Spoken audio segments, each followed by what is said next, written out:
Hey now! What is up, everybody? My name is Mike Brown, aka Review King MB, and I just got back from the theaters after seeing I Know What You Did Last Summer. Look what they gave me. Like this little postcard thing. That's pretty cool. Still need to see, can't hardly wait. What are you waiting for, huh? What are you waiting for? This is going to be hard for me. It is. Because this is a 2025 film.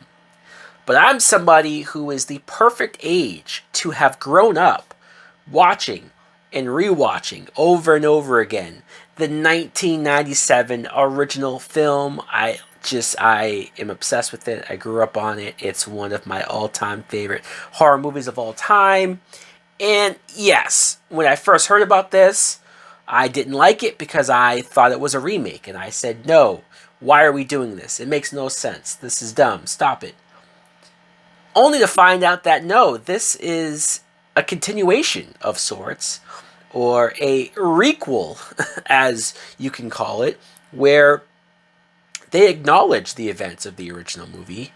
This was directed by Jennifer Robinson, and she co-wrote the film with Sam Lansky. I am mentioning that specifically, that the director co-wrote this movie, because I can tell that this director, Jennifer, that she was a fan of that original film just as much, hopefully, as I was. So I can see that on the screen. I can appreciate that from what I saw here. Of course, we do follow a brand new group of characters, a group of younger characters, a group of, I'd say, young 20-something-year-olds. A very similar thing happens to them that happened to the original group in the original movie, where they're on the road and they're doing things they probably shouldn't be doing, and it ends up causing a death, a tragedy that they take to the grave, that they say, hey, we're not going to talk about this. Only for 1 year later for them to get a note that says what it says, and that a person in a fisherman outfit comes after them with a hook. Now, what I thought of I Know What You Did Last Summer was, I can't say I loved it. I can't, because I'd be lying.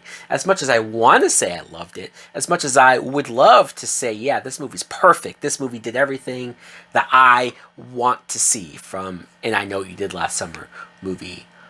I will say, though, that it's better than it probably should be or has a right to be. I guess it's just, whenever I see current horror films or current slasher films, I don't get nearly as scared as I would when either I was younger, or at least a certain type of slasher movie. Like, I think the Scream films are really intense. I think that there's certain slasher movies that really go for it.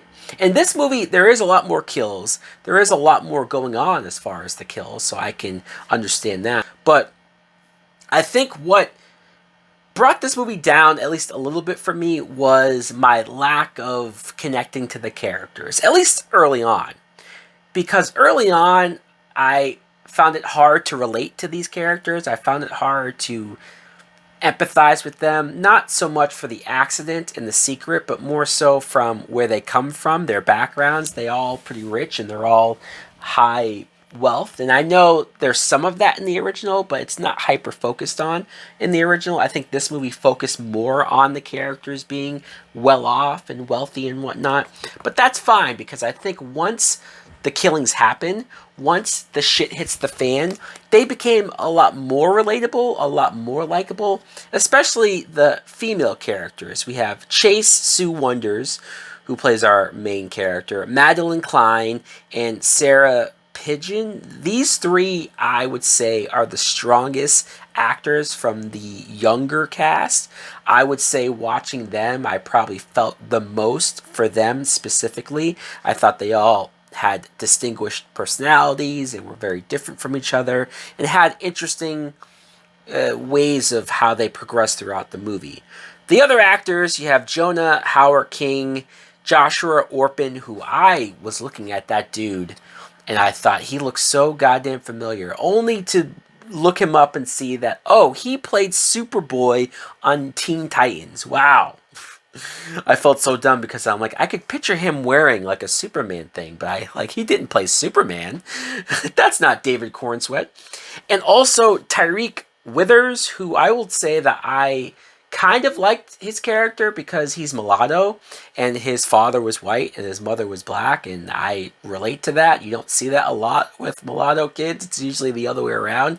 The fisherman, the outfit, the way it looked, it felt like they were going more of a Ghostface type route with the fisherman. I mean, he's still a fisherman outfit. He still has the hook and whatnot, but the way how he moved, the way how he would just appear behind a character out of nowhere. I'm not even saying that's a bad thing. It's just I noticed that we have to talk about. And thankfully, they're in the trailers. They're on the posters, so this isn't something I'm spoiling. Jennifer Love Hewitt and Freddie Prinze Jr. are indeed in this movie as Julie James and Ray. I am glad that they brought these actors back. I think, honestly, bringing back these two original characters is what saves this movie. And when I say saves, I mean, look, who cares about my opinion? I'm not saying that the movie was terrible without them, but as far as my emotional connection, as far as my level of upping my care for the characters on screen, bringing these two actors back meant a lot to me. I was a huge Jennifer Love Hewitt person back in the day, huge fan of hers, watched everything she did. I mean, take any millennial male from that time period, and yeah, Jennifer Love Hewitt was probably one of your first and early crushes. But she was great here. I think she still looks beautiful. I like how her character was more about like, hey, what does a person who's been through some traumatic ass shit like her, what does she look like at this age now? Like, how does she live? Like, even her home security system and seeing her alone with her thoughts and how maybe paranoid she is. Little stuff like that, I think, meant a lot to me. And Freddie Prinze Jr., he was great here. It's nice to see him at an older age just kind of level up his intensity and his acting. I mean, I keep up with him on his wrestling podcast and whatnot, but like, I haven't seen him act in quite some time, so I thought this was great. These two were in the movie way more than I was expecting. I was expecting cameos, like one or two scenes, and no, honestly, they were in it for a decent amount. Sure, would I have loved the movie to maybe be more about them or have them be the main characters? Fine, yeah, but for what we got, I was impressed with how much of them that we did end up getting. There are two surprise cameos. I'm not going to give them away or reveal them. One of them you have to stay through the credits. The only other thing I guess we can talk about, but I won't spoil it, I won't really talk about it, is that there is the way this movie wraps up.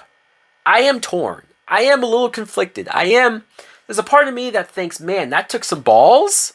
That like went to a place that I was not expecting, and I almost want to say kudos.